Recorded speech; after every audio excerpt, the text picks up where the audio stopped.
ಅಂತೇಳಿ ಒಂದು ಕಾಂಗ್ರೆಸ್ ನೇತೃತ್ವದ ಒಂದು ರಾಜ್ಯ ಸರ್ಕಾರದ ವಿರುದ್ಧ ನಾವು ವಿರೋಧ ಪಕ್ಷಗಳು ಮಾತನಾಡ್ತಿರ್ತಕ್ಕಂಥದ್ದಲ್ಲ.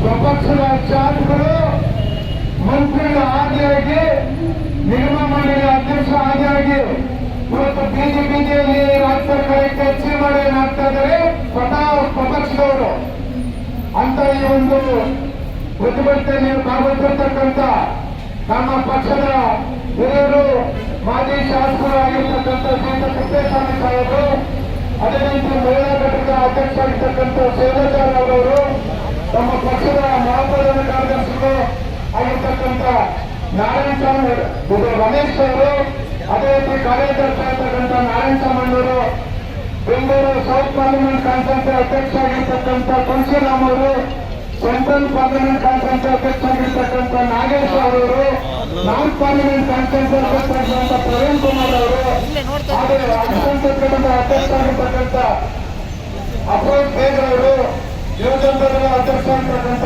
ಸ್ವಾಮಿಲ್ ಅವರು, ಅದೇ ರೀತಿ ಮಂಜಪ್ಪನವರು, ಬಹಳ ಜನ ಈಗಾಗಲೇ ನಮ್ಮ ಎಸ್ಪಿ ವಿಭಾಗದ ಅಧ್ಯಕ್ಷ ಆಗಿರ್ತಕ್ಕಂಥ ವೇದರ್ ಅವರು, ವೆಂಕಟಮ್ಮನವರು, ನಮ್ಮ ಮಾಜಿ ಗೋಲ್ ಕನ್ನಡ ಮಾನವ ಬಗ್ಗೆ ಸದಸ್ಯರಾಗಿರ್ತಕ್ಕಂಥ ಇವರಾಗಿರ್ತಕ್ಕಂಥ ಮುಂಚಾಮಣ್ಣವರು, ಗೋಪಾಲಣ್ಣವರು, ಬಹಳ ಜನ ಇವರು ಜನಾರ್ದನವರು ಬಹಳ ಜನ ಇದ್ದಾರೆ. ಅದೇ ರೀತಿ ಈಗಾಗಲೇ ಕಾರವರವರೆಲ್ಲ ಮಾತನಾಡಿದ್ದಾರೆ. ಇವತ್ತು ನಮ್ಮ ಮಹಿಳಾ ಘಟಕದ ಅಧ್ಯಕ್ಷ ನೇತೃತ್ವದಲ್ಲಿ ಬಹಳ ಜನ ಹೆಣ್ಮಕ್ಳು ಈ ರಾಜ್ಯ ಸರ್ಕಾರದ ತಿಳಿದಿತ್ತು.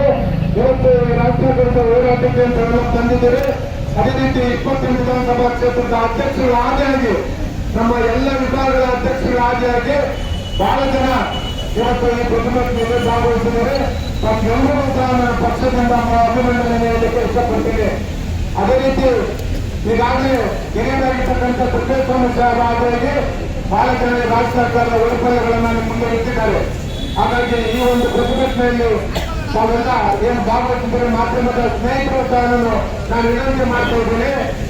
ಇವತ್ತು ರಾಜ್ಯ ಸರ್ಕಾರ 2 ವರ್ಷ ಆಯ್ತು ಅಧಿಕಾರಕ್ಕೆ ಬಂದು, ಹಿಂದೆ ಭಾರತೀಯ ಜನತಾ ಪಾರ್ಟಿಯವರು ಅಧಿಕಾರ ಮಾಡ್ತಾ ಇದ್ದಂತ ಸಂದರ್ಭದಲ್ಲಿ ಇದೇ ಕಾಂಗ್ರೆಸ್ ಪಕ್ಷದ ಅಧ್ಯಕ್ಷರು, ಆವತ್ತಿನ ವಿರೋಧ ಪಕ್ಷದ ನಾಯಕರು ಯಾವ ರೀತಿ ಬಗ್ಗೆ ನಡೀತಾ ಇದ್ರು ಅಂತ ಹೇಳಿ ನಾವೆಲ್ಲ ನೋಡ್ತಾ ಇದ್ದೀವಿ.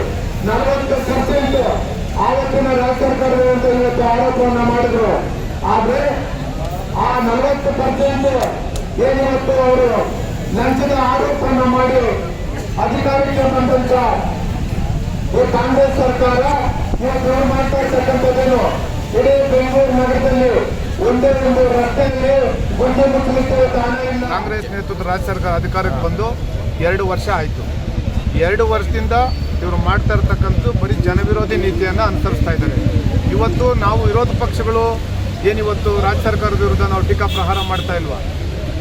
ಇಡೀ ಅವರ ಒಂದು ಶಾಸಕರು, ಸ್ವಪಕ್ಷದ ಶಾಸಕರು, ಮಂತ್ರಿಗಳು, ನಿಗಮ ಮಂಡಳಿ ಅಧ್ಯಕ್ಷಗಳು ಆದಿಯಾಗಿ ಇವತ್ತು ಸರ್ಕಾರದ ವಿರುದ್ಧ ಇವರು ಮಾಡ್ತಾ ಇರ್ತಕ್ಕಂಥದ್ದು ಏನಿವತ್ತು ಜನವಿರೋಧಿ ನೀತಿ ಇದೆ. ಇವತ್ತು ಏನು ಒಂದು ಅಭಿವೃದ್ಧಿ ಕೆಲಸಗಳಿಗೋಸ್ಕರ ಒಂದು ಬಿಡಿಗಾಸನ್ನು ಸಹ ಕೊಡ್ತಾ ಇಲ್ಲ ಅಂತೇಳಿ ಅವರೇ ವಿರೋಧವನ್ನು ಮಾಡ್ತಾ ಇದ್ದಾರೆ. ಹಾಗಾಗಿ ನಾವು ಇಷ್ಟೇ ಹೇಳ್ತಕ್ಕಂಥದ್ದು, ಸರ್ಕಾರದ ಯಾರು ನೇತೃತ್ವ ವಹಿಸಿರ್ತಕ್ಕಂಥ ಮುಖ್ಯಮಂತ್ರಿಗಳು, ಉಪಮುಖ್ಯಮಂತ್ರಿಗಳು ಆದಿಯಾಗಿ ಇವರು ಹಿಂದೆ ಭಾರತೀಯ ಜನತಾ ಪಾರ್ಟಿ ಅಧಿಕಾರಕ್ಕಿದ್ದಂಥ ಸಂದರ್ಭದಲ್ಲಿ 40% ಇವತ್ತು ಲಂಚದ ಆರೋಪವನ್ನು ಮಾಡಿದರು. ಅವತ್ತು ಹೇಳಿದರು ಇವರು ಏನಿವತ್ತು ವಿಧಾನಸೌಧದಲ್ಲಿ ನಾವು ಯಾವುದಾದ್ರೂ ಒಂದು ಗೋಡೆ ಹತ್ರ ಕಿವಿ ಇಟ್ಟರೆ ಎಲ್ಲ ಕಡೆ ಕಾಸು ಕಾಸು ಕಾಸು ಅಂತ ಇದೆ ಅಂತೇಳಿ ನಾನು ಕೇಳಲಿಕ್ಕೆ ಬಯಸ್ತಾ ಇದ್ದೀನಿ. ರಾಜ್ಯ ಕಾಂಗ್ರೆಸ್ ನೇತೃತ್ವದ ಇವತ್ತೇನಿವತ್ತು ಆಡಳಿತವನ್ನು ಮಾಡ್ತಾ ಇದ್ದಾರೆ. ಇವತ್ತು ನೀವು ಯಾವುದಾದ್ರೂ ವಿಧಾನಸೌಧ ಬಿಟ್ಬಿಡಿ, ನೀವು ಯಾವುದಾದ್ರೂ ಒಂದು ಪಂಚಾಯಿತಿ ಆಫೀಸಲ್ಲಿ, ವಾರ್ಡ್ ಆಫೀಸ್ಗಳಲ್ಲಿ, BBMP ಆಫೀಸಲ್ಲಿ ನೀವು ಹೋಗಿ ಕಾಂಪೌಂಡ್ ಹತ್ರ ನಿಂತ್ಕೊಳ್ಳಿ, ಕಾಸು ಕಾಸು ಕಾಸು ಅಂತ ಇದ್ದಾರೆ. ಅಂಥ ಪರಿಸ್ಥಿತಿಗೆ ಇವತ್ತು ತಗೊಂಬಂದು ದುಡಿದ್ದಾರೆ ಈ ರಾಜ್ಯ ಸರ್ಕಾರ. ಹಾಗಾಗಿ ಏನು ಸ್ವಪಕ್ಷದ ಶಾಸಕರು ಇವತ್ತೇನು ಹೈಕಮಾಂಡ್ ಬಂದಿದ್ದಾರೆ. ಇವತ್ತು ಹೈಕಮಾಂಡ್ ಅವರು ಇವತ್ತೇನು ವೀಕ್ಷಕರನ್ನು ಕಳಿಸಿದ್ದಾರೆ. ಸುರ್ಜೇವಾಲಾ ಅವರು ಬಂದು ಇವತ್ತು 2 ದಿವಸದಿಂದ ಶಾಸಕರ ಒಂದು ಅಹವಾಲನ್ನು ಇವತ್ತು ಕೇಳ್ತಾ ಇದ್ದಾರೆ. ಅವರು ರಾಜಾರೋಷವಾಗಿ ಹೇಳ್ತಾ ಇದ್ದಾರೆ, ನೋಡ್ರಿ ನಾವೇನು ಆರೋಪ ಮಾಡಿದ್ದೀರಿ ಮಾಧ್ಯಮದ ಎದುರು, ಅದಕ್ಕೆ ನಾವು ಬದ್ಧವಾಗಿದ್ದೀವಿ, ಅದನ್ನೇ ನಾವು ವೀಕ್ಷಕರ ಮುಂದೆ ಹೇಳಿದ್ದೀವಿ, ಏನು ಬೇಕಾದ್ರೂ ಮಾಡ್ಕೊಳ್ಳಿ ಅಂತ ಹೇಳ್ಬಿಟ್ಟು ಇವತ್ತು ರಾಜಾರೋಷವಾಗಿ ಹೇಳ್ತಾ ಇದ್ದಾರೆ. ಕಾಂಗ್ರೆಸ್ ಹೈಕಮಾಂಡ್ ಸತ್ತೋಗಿದೆಯಾ? ಕಾಂಗ್ರೆಸ್ ಹೈಕಮಾಂಡ್ ಏನಾದರೂ ಬದುಕಿದ್ರೆ ಈ ಭ್ರಷ್ಟ ರಾಜ್ಯ ಸರ್ಕಾರದ ನೇತೃತ್ವ ವಹಿಸಿರ್ತಕ್ಕಂಥ ಈ ಒಂದು ಅಧಿಕಾರದಲ್ಲಿ ಮುಂದುವರಿಯೋದಕ್ಕೆ ಯಾವುದೇ ಒಂದು ನೈತಿಕತೆ ಇಲ್ಲ. ಕ್ರಮವನ್ನು ಕೈಗೊಳ್ಳಿ. ಇವರೇನಾದರೂ ಕ್ರಮ ಕೈಗೊಳ್ಳದೆ ಹೋದರೆ ಇಡೀ ನಾವು ಜನತಾದಳದ ವತಿಯಿಂದ ಬೆಂಗಳೂರು ಮಹಾನಗರದ 28 ವಿಧಾನಸಭಾ ಕ್ಷೇತ್ರದಲ್ಲೂ ನಿರಂತರವಾಗಿ ಹೋರಾಟವನ್ನು ಮುಂದುವರಿಸ್ತೀವಿ.